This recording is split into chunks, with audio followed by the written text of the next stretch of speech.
The Vietnam War, which lasted from 1955 to 1975 and was a rough time in history, is a sharp reminder of how complicated and dangerous global wars can be.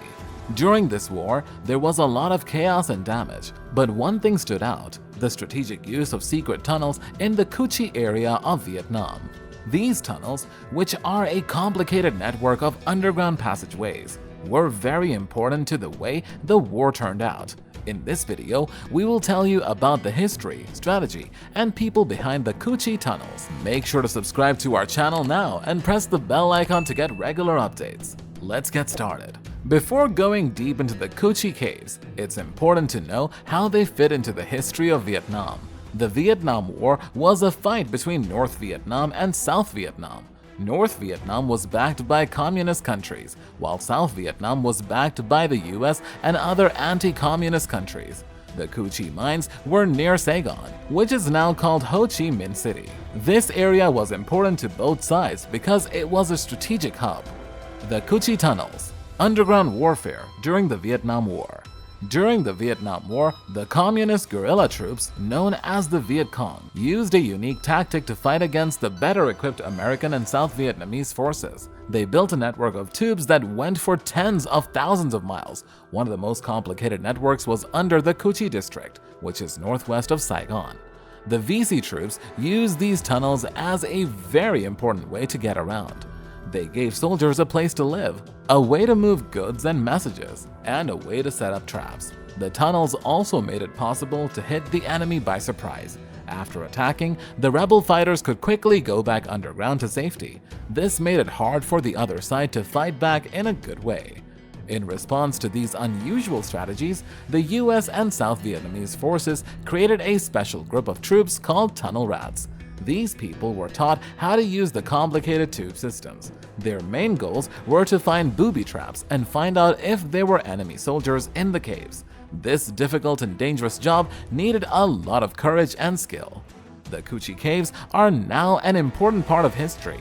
They are in Vietnam War Memorial Park in Ho Chi Minh City, which used to be called Saigon. Because of this change, the tunnels are now a famous tourist spot that people come from all over the world to see. When you explore the Cu Chi tunnels, you can get an idea of how hard life was for both the Viet Cong and the Tunnel Rats during the war. It stands as a reflection of how creative and tough the people who fought in this war were. Digging the Cu Chi tunnels. In the late 1940s, when they were fighting to get rid of French colonial rule, communist forces in South Vietnam started a very interesting project. They started making a complex network of tunnels under the thick bush. The North Vietnamese and Viet Cong troops, who fought for the communist cause in South Vietnam, used these caves, which were often dug by hand in small steps, as a way to stay alive. As the United States got more involved in the 1960s, the situation got worse. The US supported a government in South Vietnam that was not communist and sent more troops there. And this was happening. The Viet Cong and North Vietnamese changed and grew their underground network in the Cu Chi area. At the height of the Vietnam War, these tunnels went for an incredible 250 kilometers, building a secret web that linked VC support bases from the outskirts of Saigon to the Cambodian border. Because the United States relied so much on bombing from the air, North Vietnamese and VC forces went underground to stay alive and keep up their guerrilla tactics. The caves changed into more than just places to hide. They turned into whole underground towns. People lived most of their lives underground in these tunnel towns. These complicated rooms were used as living areas, kitchens, factories for making weapons, hospitals, and bomb shelters. Surprisingly, the Cu Chi caves became more than just places where people could stay alive. They were home to whole communities and gave the people who lived there a sense of unity and purpose. The North Vietnamese troops, many of whom were farmers, worked hard to build things like big theaters and music halls.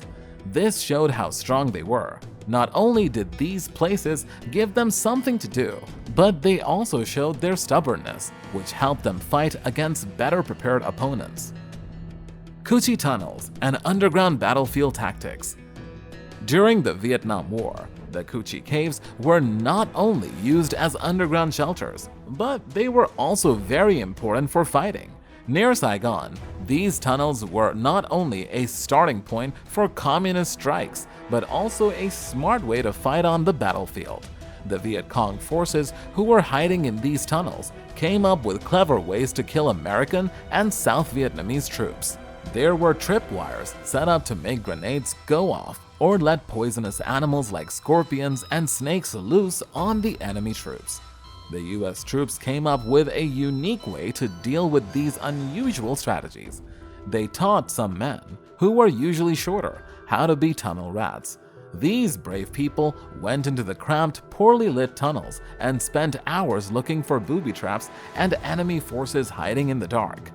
Operation Crimp began in January 1966, when about 8,000 US and Australian troops worked together to do it.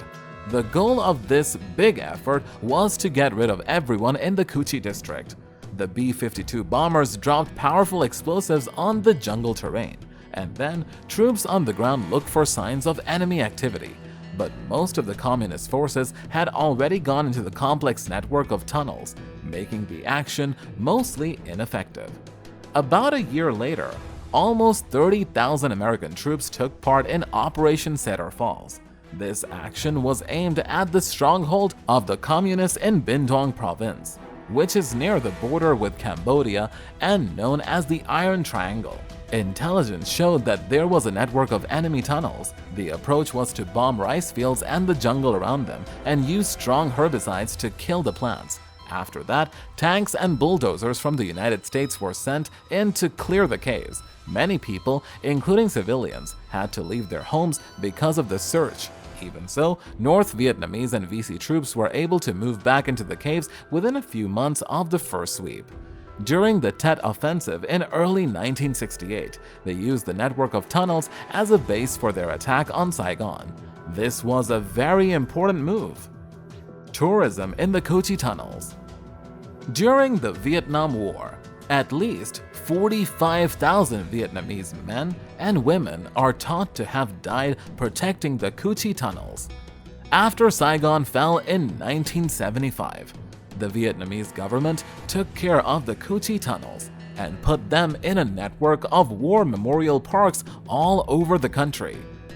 Visitors to Vietnam can now crawl through some of the safer parts of the tunnels, see command centers and booby traps, fire an AK-47 on a firing range, and even eat a meal with foods that troops living in the tunnels would have eaten. That's all for today. Like and share the video and follow us for more amazing videos. Thank you.